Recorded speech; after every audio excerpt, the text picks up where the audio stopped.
1833년 멜빈 콕스는 아프리카 라이베리아 첫 번째 선교사로 파송되었습니다.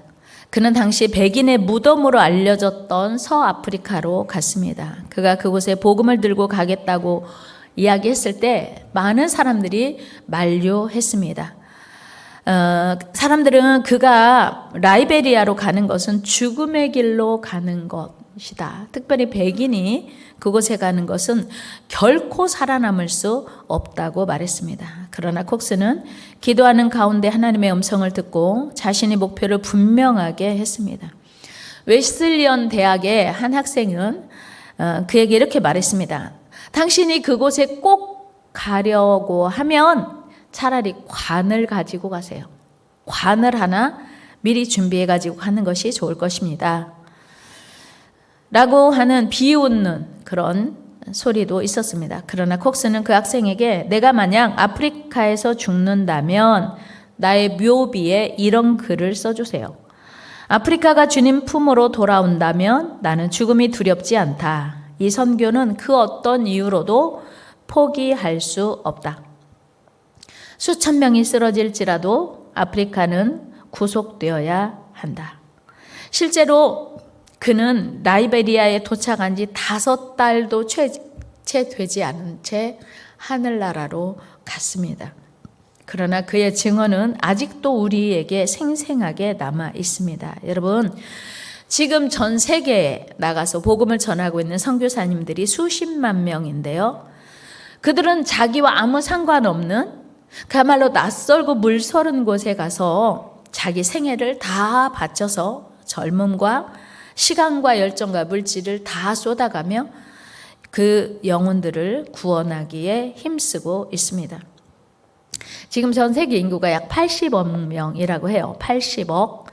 그 인구 중에서 교회에 가보거나 성경을 읽어보거나 복음을 예수 그리스도 이름을 들어본 적이 한 번도 없는 사람을 미전도 종족이라고 합니다. 그들이 지구상에 약 30억 명. 프로테이지로 하면 약 42%라고 합니다. 미전도 종족은 전 세계에 약 7천여 개가 있는데요. 세계 복음화 사역 단체인 이스트 웨스트에 따르면 미전도 종족의 인구가 절반이 조금 못 될 만큼 한 번도 복음을 듣지 못했다고 하는 거예요. 국가적인 그 체제 때문이기도 하고 너무너무 미개한 부족에서 태어났기도 하고 또는 누군가가 복음을 전해주지 않아서 듣지 못한 사람이 그렇게 많다고 하는 사실이에요.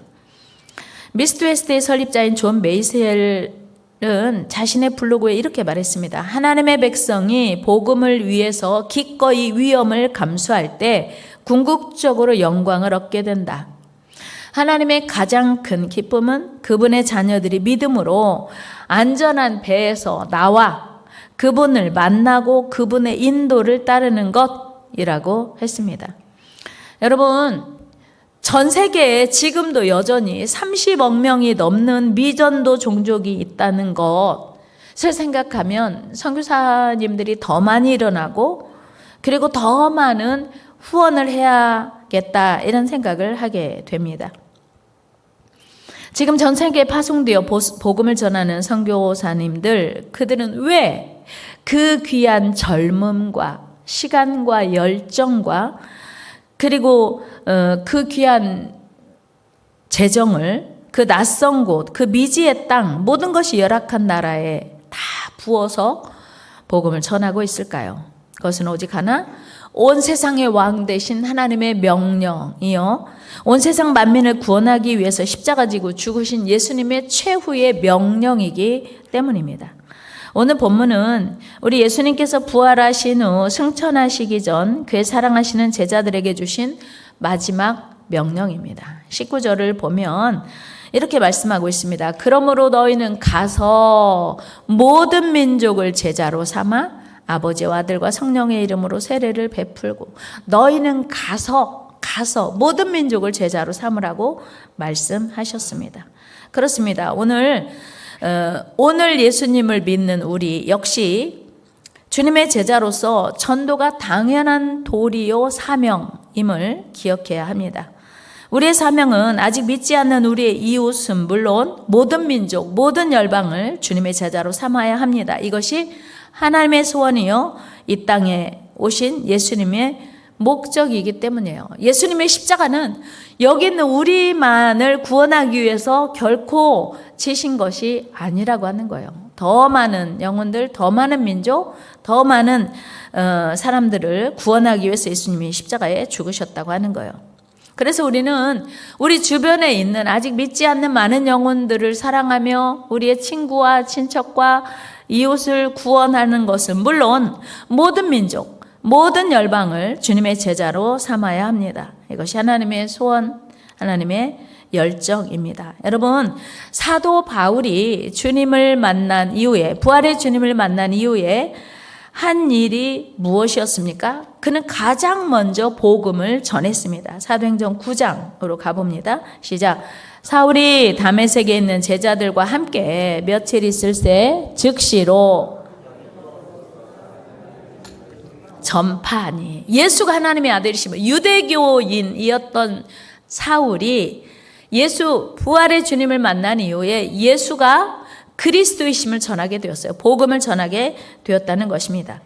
사도 바울은 이전에 바울이 누군지 알던 사람이 당황하게 했어요. 야, 도대체 무슨 일이 일어난 거야? 바울에게 무슨 일이 일어난 거야? 바울이 예수 믿는 사람을 잡아 죽이는데 앞장섰던 사람인데 어떻게 그가 지금 저렇게 열정적으로 예수를 전하는가? 많은 사람들이 당황할 정도였어요. 우리 22절 말씀 같이 읽어요. 시작. 사울은 힘을 더 얻어 예수를 그리스도라 증언하니, 다메섹에 사는 유대인들을 당황스럽게 한 거예요. 사도 바울이 너무 갑자기 변해가지고. 물론 사도 바울도 초창기 전도여행을 통해서 소아시아 선교에만 집중한 것이 사실입니다.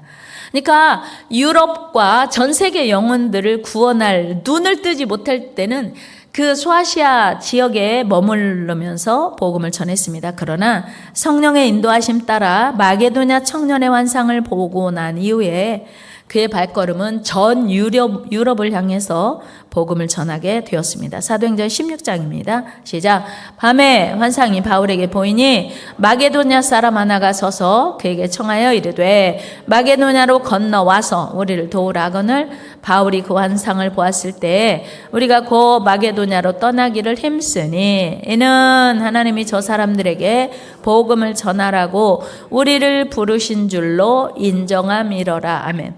바울이 복음 전하러 가고 싶은 곳이 자꾸 막히고, 그리고 무슨 일일까 고민하고 기도하던 중에 밤에 환상을 보았는데 마게도냐 사람이 바울을 부르는 것이었습니다. 그래서 그들은 이제 복음을 전하게 되었고요. 바울은 당시 전 세계의 중심이었던 로마에까지 가서 복음을 전하기에 이르렀습니다. 사도행전 23장 11절입니다. 시작. 그날 밤에 주께서 바울에게 서서 이르시되 담대하라. 네가 예루살렘에서 나의 일을 증언한 것 같이 로마에서도 증언하여야 하리라 하시니라. 아멘.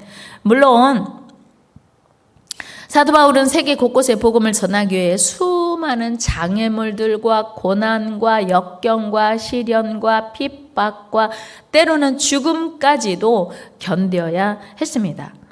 그는 현지인들의 방해는 물론 죄수의 신분으로 로마로 압송하는 과정에서 유라굴로라고 하는 엄청난 광풍을 만나서 사경에 이르기도 했었습니다. 그러나 그는 그때마다 자신의 사명인 로마에서의 전도를 머릿속에 떠올렸습니다. 그리고 그는 그때마다 하나님의 은혜와 용기로 담대하게 그 위기를 극복할 수 있었습니다. 사도행전 17장입니다.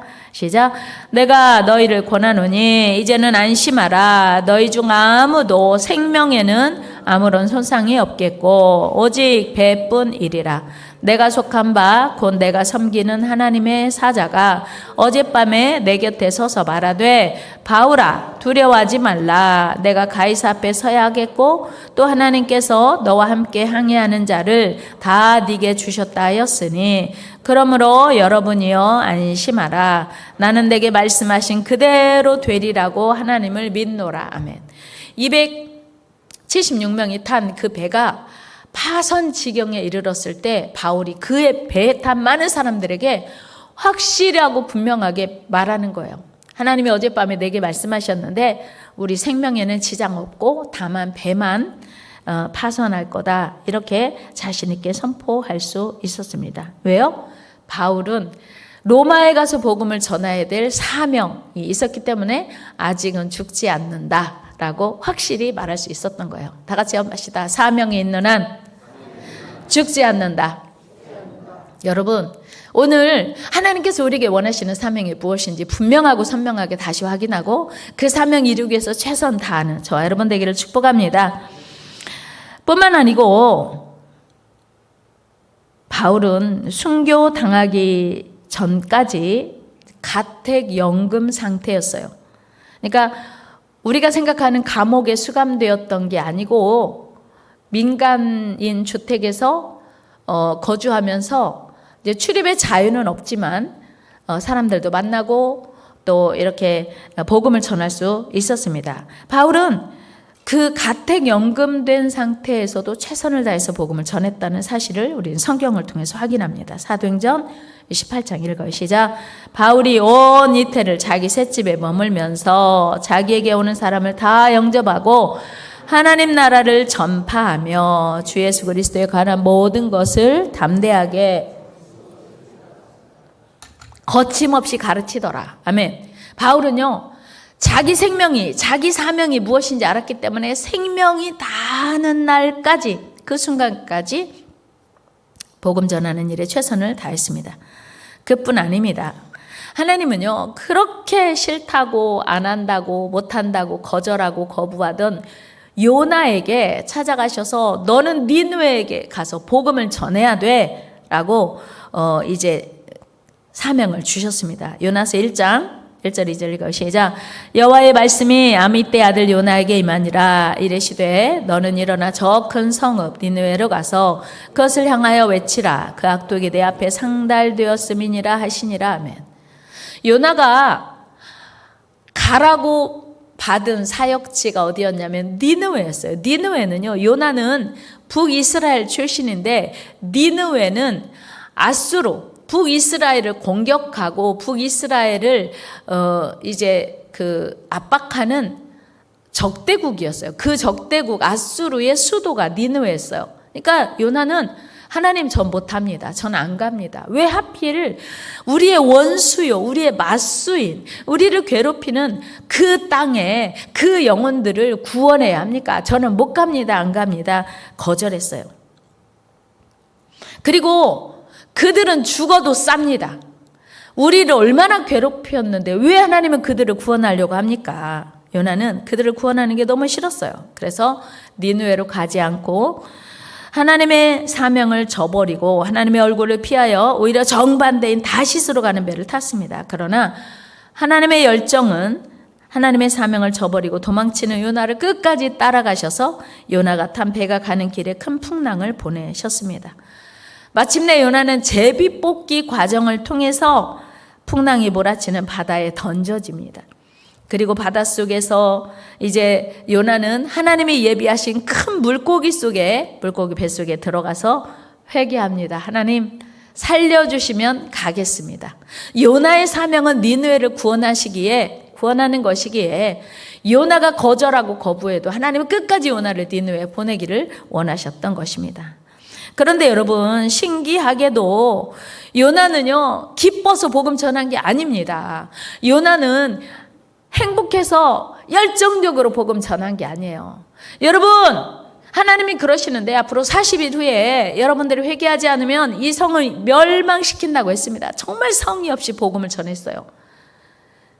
귀찮은 마음으로 복음을 전했습니다. 그런데 그 요나의 메시지를 들은 수많은 니느웨 백성들이 다 회개하고 임금으로부터 모든 백성에 이르기까지 금시감에 회개하고 죄를 뒤집어쓰고 회개하고 마침내 구원을 받았습니다. 여러분, 니느웨에 하나님의 백성들을 괴롭히고 못살게 구는 이방 아수르의 수도였지만, 하나님을 믿지 않는 불경건한 자로 가득한 성읍이었지만, 하나님께서는 그 성에 살고 있는 백성들, 좌우를 분별할 수 없는 12만 명을 사랑하셨어요. 왜 그럴까요?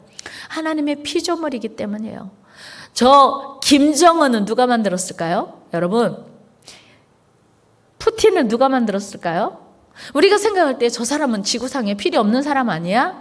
하나님이 만드셨어요. 하나님은 그 영혼도 구원하기 원하세요. 그래서 우리가 미워하고 싫어하고 전도하기 싫어하는 우리 주변에 우리를 괴롭게 하고 힘들게 하는 사람, 저 사람은 전도하기 싫어. 내가 가는 천국에 저 사람 함께 가는 거 싫어. 그러면서 우리는 전도하기 꺼리합니다. 그런데 하나님은 아니야. 내가 그 사람도 만들었어. 내가 그 사람도 구원받기를 원해. 라고 하시는 거예요. 여러분, 베드로도 마찬가지였어요. 우리 요나서 4장 주님의 말씀을 한번 보고 갑시다. 11절 시작. 하물며 이 큰 성읍 니느웨에는 좌우를 분별하지 못하는 자가 12만여 명이요 가축도 많이 있나니 내가 어찌. 요나가 하나님, 니느웨 백성이 어떤 악한 일을 했는지 아시죠? 그랬더니 알지. 그런데 그들도 내가 사랑해. 더 이상 거절할 수 없는 거예요. 변명할 수 없는 거예요. 핑계할 수 없는 거예요. 하나님이 그들을 사랑하신다는데 우리 마음에 들지 않아도 그들을 구원해야 할 이유입니다. 그런가 하면 생명의 복음을 이방인들에게 이방 땅에 전하기 싫어했던 베드로, 하나님 절대로 안 돼요. 저들은 절대로 교제할 수 없습니다. 율법이 금한 사람들입니다. 했는데 하나님이 가서 복음을 전해라고 꿈에 역사해 주셨습니다. 그래서 베드로는 어쩔 수 없이 이방인 고넬료의 집에 가서 복음을 전하고 그들에게 세례를 베풀었습니다. 사도행전 10장으로 가봅니다. 시작. 베드로가 그 환상에 대해 생각할 때 성령께서 그에게 말씀하시되 두 사람이 너를 찾으니 일어나 내려가 의심하지 말고 함께 가라. 내가 그들을 보내었느니라 하시니 아멘. 베드로는 저들은요 이방인이에요. 율법이 금한 사람들을 제가 어떻게 만납니까? 그런데 하나님이 그들과 함께 가라. 내가 저들을 사랑한다. 말씀하시는 것이었어요. 이런 하나님의 역사는 과거 신구약 성경에 기록된 하나님의 사람들에게만 국한되고 하나님의 과거에 살았던 하나님의 선지자들에게만 국한된 것이 아닙니다. 하나님은 오늘 우리에게도 동일하게 말씀하십니다. 너희는 모든 족속에게 가서 너희는 가서 모든 민족을 제자로 삼아라고 오늘 우리에게 말씀하십니다. 여러분, 오늘을 살아가는 지금 우리에게 하나님은 우리 이웃은 물론 우리를 미워하고 우리를 피해주고 우리를 괴롭게 하는 사람들을 구원하는 것은 물론 우리가 알지 못하는 낯선 땅에 살고 있는 그 영혼들까지 구원하라고 말씀하시는 것입니다. 우리의 뜻이 하나님의 뜻과 다르다고 해도 우리는 이 하나님의 중심을 깨닫고 요나처럼 거절하거나 더 이상 거부하면 안 됩니다. 더 이상 고집 부리면 안 돼요. 그리고 부지런히 이 복음을 전해야 합니다. 우리가 새해 들어서 받은 전도 책자 태신자 부흥이라고 일컬어지는 이 책자를 통해서 우리는 가까운 이웃과 친구 그리고 친척 심지어 나를 괴롭게 하는 사람들까지도 이름을 써가며 기도하고 그들의 영혼을 구원해내야 합니다. 뿐만 아니고 우리는 모든 민족을 품고 그들을 구원할 수 있는 순종이 있어야 합니다. 여러분, 우리가 하기 싫어도 우리가 귀찮아도 불편해도 마음에 원치 않아도 주님의 제자된 우리의 사명이요 주님의 명령입니다. 주님의 사명은 피할 수도 없고 피해도 안 되는 주님의 명령입니다. 우리가 감당해야 할 십자가예요. 한번 해볼까요? 주님의 사명은 우리가 피할 수도 없고 피해도 안 된다. 왜요? 주님이 주신 사명이기 때문이에요. 이것이 때로는 십자가처럼 여겨질 수도 있습니다. 요나서 1장 7절을 보면 이렇게 말씀하고 있어요. 같이 한번 읽어요. 시작. 그들이 서로 이르되 자 우리가 제비를 뽑아 이 재앙이 누구로 말미암아 우리에게 임하였나 알아보자 하고 그 제비를 뽑으니 제비가 요나에게 뽑힌지라. 아멘. 여러분 도망가도 소용없어요. 옆 사람에게 인사해요. 도망가도 소용없어요. 도망가도 소용없어요. 피해도 소용없어요. 하나님은요 저 하늘 끝에 올라가도 거기 계시고 저 바다 밑에 내려가도 거기 계신다고 성경을 통해서 우리에게 말씀하시죠. 이제 하나님은요 요나가 탄 그 배, 요나는요 하나님의 얼굴을 피하여 다시스로 가는 배를 탔고 배 밑에 내려가서 이제 숨어서 깊은 잠을 자고 있었습니다. 그런데 요나가 탄 배가 풍랑이 일자 도대체 누구 때문에 이 풍랑이 일었는지 확인해 보자. 제비 뽑기를 했어요. 그리고 마침내 그들은 이 사건이 원인이 요나 때문인 걸 알게 되었습니다. 그리고 그 풍랑이 요나에게 주어진 사명이 요나의 의지와 상관없이 스스로 선택하고 결정할 수 있는 문제가 아니었음을 분명하게 밝히고 있습니다. 여러분 요나에게 주어진 니느웨 구원의 사명은 요나가 반드시 져야 할 십자가였던 것입니다. 그 귀한 사명 때문에 초창기 우리 한국에 온 미국 선교사님들 그 극심한 가난과 그리고 질병과 그리고 문화도 다르고 언어도 다른 한국에 와서 복음을 전했던 것입니다. 그 결과 오늘 우리가 예수님을 믿고 구원받게 되었던 것이죠. 이제 우리 차례예요. 여러분 우리의 사명은 우리가 가서 복음을 전하든지 간 분들을 후원하고 협력함으로 복음을 전하든지입니다. 같이 합니다. 가든지 보내든지 둘 중에 하나 해야 돼요. 우리가 가든지 보내든지. 그리고 이번에 이제 우리가 2020년 1월 달에 필리핀 가서 그 앙겔레스 지역에 사역을 하고 와서 코로나 때문에 3년간 멈췄다가 횟수로는 4년 만에 이번에 다시 갔는데 너무 기뻐하는 거예요. 그분들이 너무 좋아하는 거예요.